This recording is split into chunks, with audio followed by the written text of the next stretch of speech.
Welcome back to another episode of Revolution Recap. I'm Sean Donahue, joined today by Greg Johnstone. As we get closer to the return of MLS action, or whatever we want to call it, the MLS Is Back tournament taking place in Orlando starting July 8th. We still don't have the Revolution schedule, but we are getting closer to having some MLS soccer on the field. We've got Premier League soccer return this week. We've had Bundesliga, we got La Liga, starting to be a return to a massive soccer, even more so than we'd normally have this time of year in the summer. Greg, how are you doing with still obviously in quarantine, but with more sports finally getting back on the air? Yeah, I'm doing great, and soccer's back, which means we're going to be posting more podcasts, hopefully. We had one last week with Julian Cardillo and Jay Catanese, and it was just really refreshing to talk about Major League Soccer again and looking forward to games and kind of talking about strategy and who we kind of expect to emerge from the lineup and whatnot. And I know Bruce Arena has an interview on the Benny and Sal podcast coming out on Thursday. I guess it's the 18th. Wow, I'm way off. Don't know what day it is because I'm in quarantine. But so I'm just excited that we're have the ability to talk soccer again and talk about the New England Revolution. I'm very excited overall.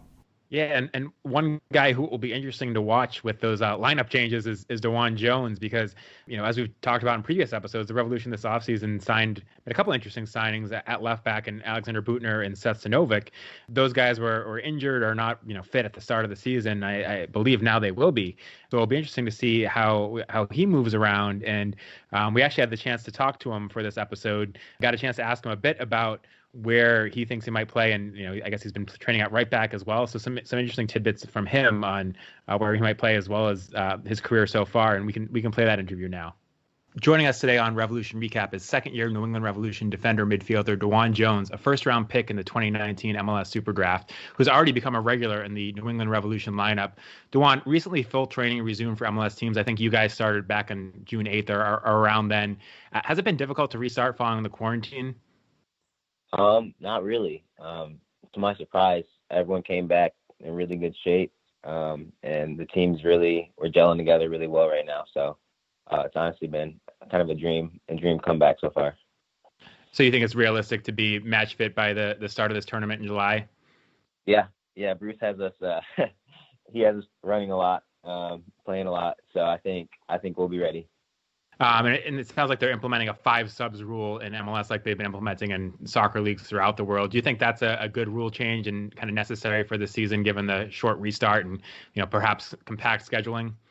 Yeah, I definitely think that's a good rule change, especially in the Orlando humidity. I know those games are going to be tough, and like you said, with the season being cut and right in the middle like that, or in the beginning, fitness would definitely be an issue for most teams. So I think it'll be helpful, and it'll give guys opportunities who don't normally give us opportunities to play.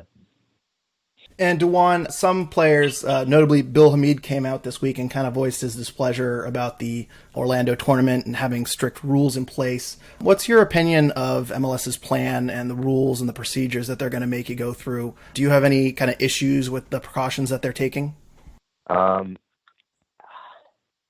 It's really tough. I mean, obviously, I think we all want to get back to playing soccer. And I think that this is realistically the only way, or the best way to get it started again, just to have us all in the same spot. I think it's going to be tough once we all get down there and everyone having to stick to the rules. It's definitely going to be tough and a challenge, but I think it's encouraging that we at least kind of have something set so we can start playing games and moving forward. How are you feeling about being drawn into Group C? Are you and the rest of your team kind of confident about your chances after being drawn into Group C with DC, Montreal, and Toronto? Yeah, we think it'll be fun. Definitely another chance to play Montreal will be exciting, and then 2 other great teams as well. So it's definitely going to be a challenge. I don't think anyone has an easy group, but we're thankful to be in the group with only 4 teams, and we're excited for the challenge and the opportunity. You were seemingly a wild card in the 2019 Super Draft because you had such an amazing combine and turned some heads with your speed. And I think you were the fastest time in the 30-yard dash and the shuttle run. How was that combine experience? And did you feel like you had a lot of pressure to do well in the combine and boost your stock? Yeah, I know a couple teams knew who I was and were interested, because I did a couple other combines before the MLS Combine. But I definitely knew that the testing day would be a pretty big day for me, just to get on a couple more teams' radars. And it worked out really well. I did really, like I said, I got first in the 30-yard dash and then the shuttle run and then top 3 in the vertical jump.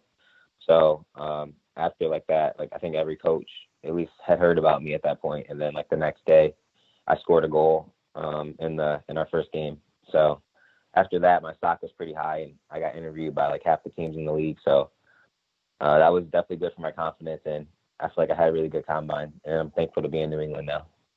And what was your draft day like? You mentioned you had some conversations with other teams. Did you have an indication New England was interested in that you might go with that 11th pick or even the earlier pick?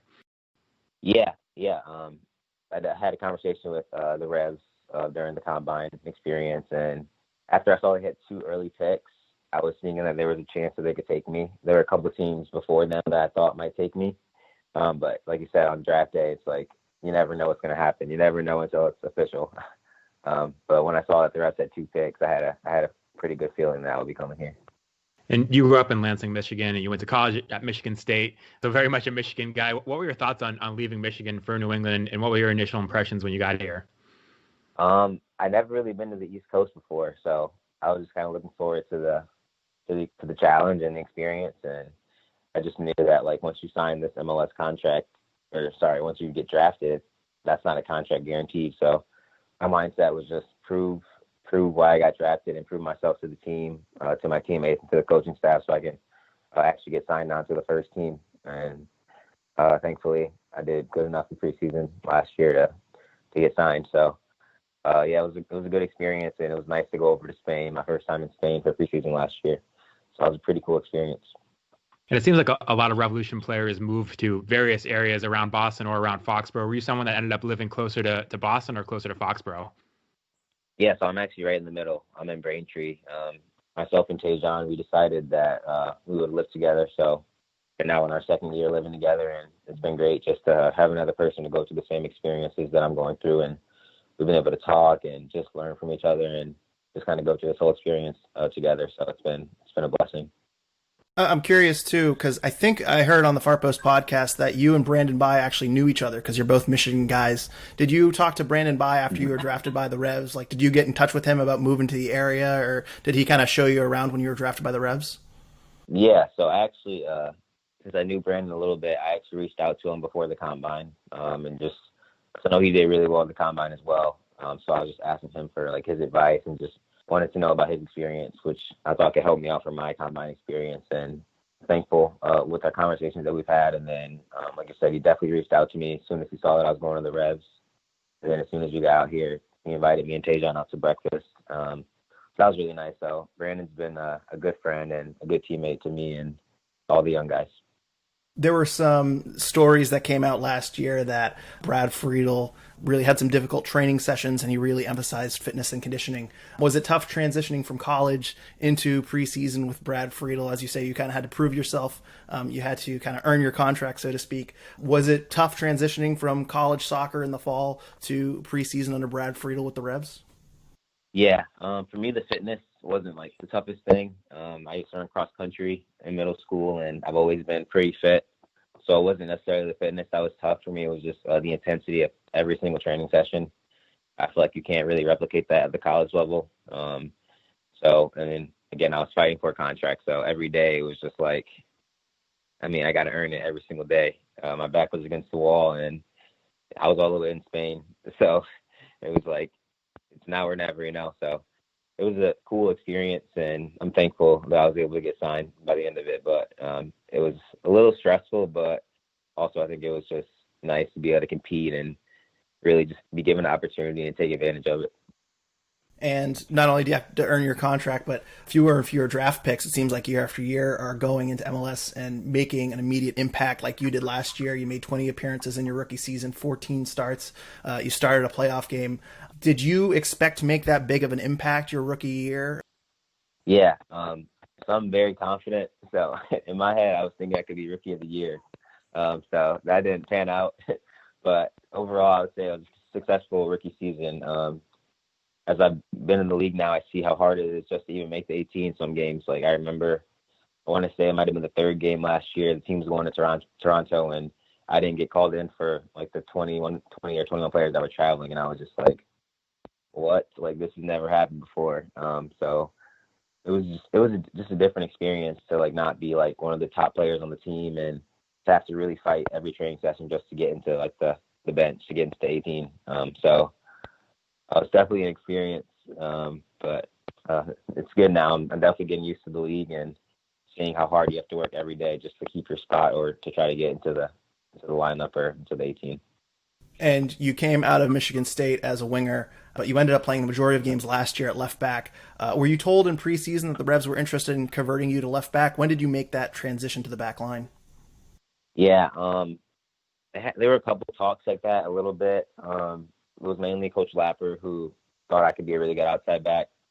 But I was primarily playing winger. There'd be a couple of times in practice where I would practice the outside back a little bit, but it wasn't until Lapper took over for those couple games where I just kind of went right to defense. And then as soon as Bruce was coming in, like I played against Montreal, I think at left back, and then I had a good game against LA Galaxy at left back, and then that's when Bruce took over. So I just kind of been an outside defender ever since then. Do you find it difficult to move to left back, or did you kind of pick it up naturally? It's definitely different. At Michigan State, I played winger and I had to do a lot of defending. Like we had our wingers defend a good amount, so I knew some things. But being in the back line and being like that last guy, and just basically being responsible for the whole like wing, was definitely different and something I had to get used to. Just a lot of communication, like stepping up with the line, shifting over. Like those are things that I didn't really know because as a winger, it's a little bit different defending. But yeah, definitely with all the practice that I've had with it now, I'm getting more used to it, and I'm starting to enjoy the position more now. Were there any veteran players that helped mentor you or helped you adjust to professional soccer? Yeah, I would say Brandon was helpful as well as Jalil Anibaba. He actually would cut my hair like every other week, so that was nice. And every time you would always have like good conversations about like what's going on in training, and he would just kind of help me with my mentality and just seeing like things in the game that as a rookie you don't necessarily see, but since guys like that have been in the league for so long, they can kind of help me like go through some of the problems or like questions that I might have. So he was Jalil and I would say Brandon were like probably the most helpful for me in my first year. In this offseason, the Revolution added 2 veteran left backs and Alexander Butner and Seth Stanovic, which obviously adds competition to that spot. In preseason, you also got some minutes at right back. Did Coach Arena talk to you about how these additions might impact your role and whether it would open it up for you to kind of play other positions? Yeah. So right now I've been practicing at both outside back positions, so right back and left back, and then sometimes I'll also be playing like a wide attacker or like in the middle a little bit. So he sees the versatility in me, so I have a lot of different positions I can play. But like you said, we have 2 veteran, good left-footed left backs, so it's going to be a tough competition. So you might see me on the right, you might see me on the left. I mean, we don't really know right now. Like I said, everyone's fighting for a position right now, and trainings have been intense, and everyone's giving it their all. So we'll see what's going to happen come the first game. But right now, I can't really say where I'll be playing right now. And obviously, Stanovic's got a ton of experience in MLS, and Butner's got a ton of experience in Europe. But both at left back. Have those guys kind of taught you anything in your brief time of getting to train with them so far? Yeah, Seth has he's very detailed.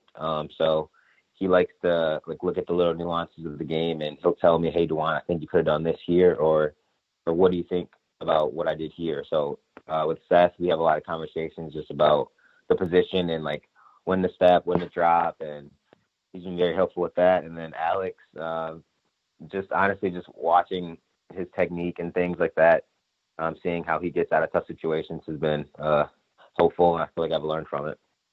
And you've had a few key moments in your rookie season. What would you say was more special to you? Your first goal against Kansas City, or later on that run down the sideline in Montreal? Oh man, well, I definitely have to go with the goal because we got a goal off. We scored off that. But the run was special, just because that was my first game at left back, and I thought I had a pretty good game. And then just to have that run was pretty awesome. I wish I could have scored that. That would have been really nice, but that was really cool. That was a really cool moment. But definitely have to go with the goal because there's nothing like scoring a goal. What was it like making your playoff debut in Atlanta? Is there a different feel to the playoffs? Yes, definitely. I I don't know how many fans they had, but the stadium seemed packed. And just even in the warm-ups, just like looking around, it's just like, cannot believe I'm here right now playing against Atlanta United in the playoffs. Like the whole game, their fans are rocking, and it was hard to even hear my teammates, like my center backs, trying to talk to me. But yeah, I feel like everyone's kind of locked in even more than the regular season, and you just know that your season's on the line. So that was a really special moment. That was definitely one of my top moments, I would say, from my rookie season. Just being able to take in that atmosphere and playing that tough game in the playoffs. How has your experience been playing for Bruce Arena? Obviously, he took over last year, and you've kind of talked about some of the conversations you've had. Have you enjoyed your time with Bruce Arena, and what's it like playing for him? Yeah, I think it's great. What I like the most about him is that he likes to watch a lot of film, and he shows us a lot of film. So I feel like that's a great way to kind of really assess yourself. And it's one thing for someone to tell you what you did wrong, but when you can actually see it and then you can talk about it, I think that's very helpful. And then he's always giving me little tips here and there, like little things, but I think those little things will add up over time and just help me become a better player. But yeah, it's been great. Coach Arena and the staff, I think they're doing a great job with us. Everyone's on page, everyone's happy, and the morale's always good. Was it difficult changing coaches so early into your professional career? Yeah, people ask me that, but for me, it was just the normal. Like it's all I really know. But it kind of worked out for me, just because I was able to play under both coaches. So it wasn't like detrimental to me, and I feel like we've become a better team under Bruce, and I feel like guys are happier. The locker room's just more fun to be around, and yeah, it's just a better experience so far for me.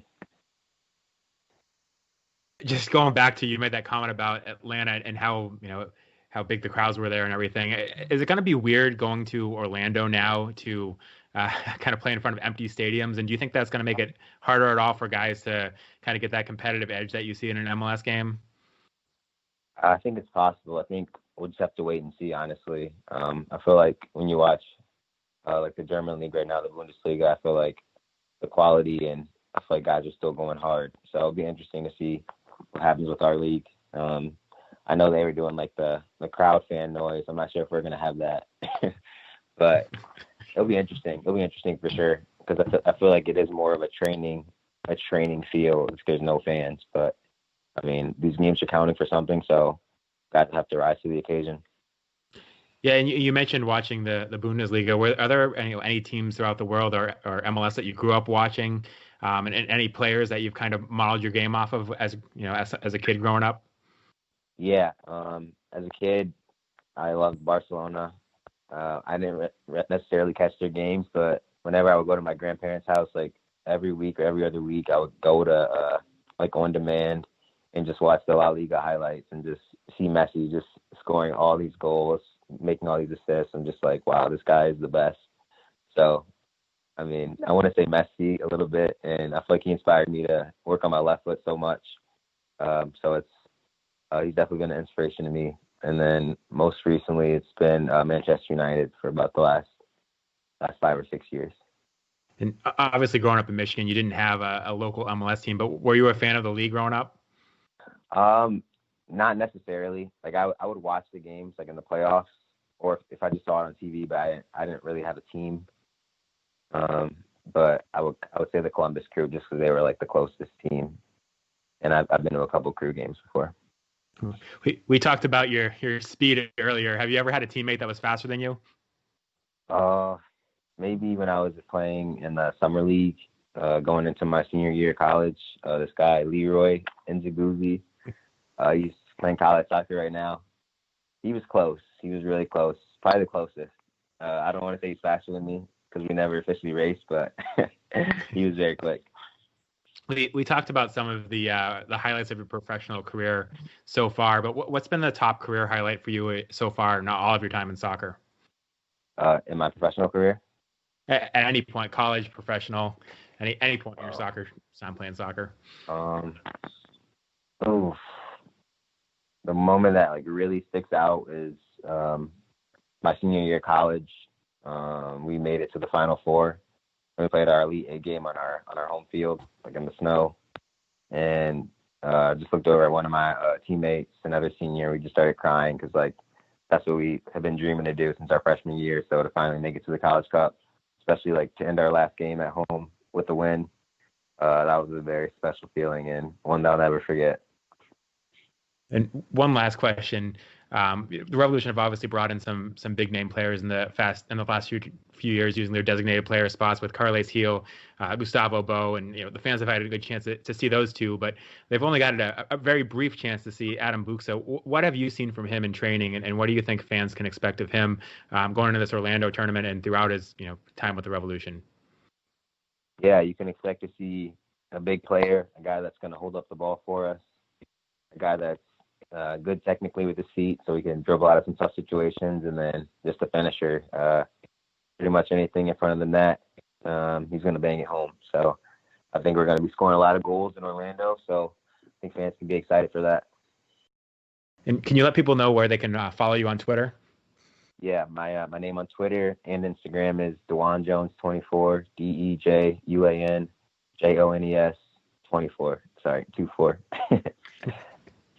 Thanks, Dawuan. And, we appreciate everything you've been doing. You've been very active in promoting some of the issues around Black Lives Matter. And for people that haven't seen it, there was a great video that you did along with Charlie Davies and some other current and former Revolution players that's up on YouTube, and you can find through the New England Revolution website that everyone should check out. But thanks a lot, Dawuan, for joining us today, and good luck in the upcoming Orlando tournament. Yeah, thank you very much. Appreciate it.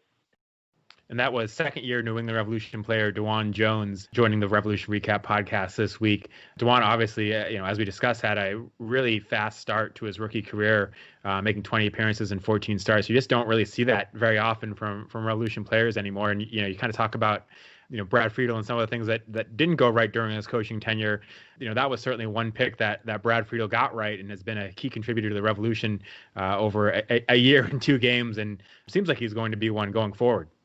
Yeah, and someday we'll do kind of a retrospective look back on Brad Friedel. And one thing we will say is that Brad Friedel nailed his picks. He got Brandon By, Dawuan Jones, Tayon Buchanan. Those are 3 guys that have certainly flashed potential. And Dawuan Jones potentially has the highest potential out of all of them, which is saying a lot. It was really great talking to Dawuan and kind of getting his thoughts on his rookie year and the upcoming Orlando tournament. And we really appreciate the time from him. Yeah, and then as players get healthy too, it'd be very interesting to see how his versatility works out in the upcoming rest of the season. If there is more competition at left back, if we see him get some time back in the midfield, so a lot more ahead in his career, I think, and a lot more to see from him. So exciting times for the Revolution with what seems like a good break for them to get their roster healthy and going into this Orlando tournament. And with that, I think we'll wrap up here. You guys covered the Revs news pretty well on the last podcast. But, you can follow me at Sean L. Donahue. And Greg, if you want to give out the Revolution Recap Twitter handles and Facebook. Yeah, well, you can follow us at Revolution Recap, and you can also like our Revolution Recap Facebook page as well.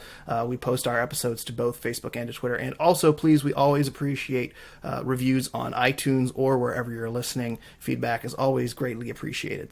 And I think we still don't have the Revolution schedule for the Orlando tournament, and we're not sure when we'll be back on next, but I'm sure as the schedule comes out, we'll probably have more of a regular schedule of the podcast. Yeah, it should be noted, too, we're recording this on Wednesday, so if we post this on Friday, I'm sure the schedule will come out and will sound really dumb. But, yeah, as of this recording right now at 2:39 on Wednesday, MLS has not released their schedule. Yes, exactly. And with that, thanks again to everyone for listening, and we'll keep you posted on our social media channels on when we'll be back up.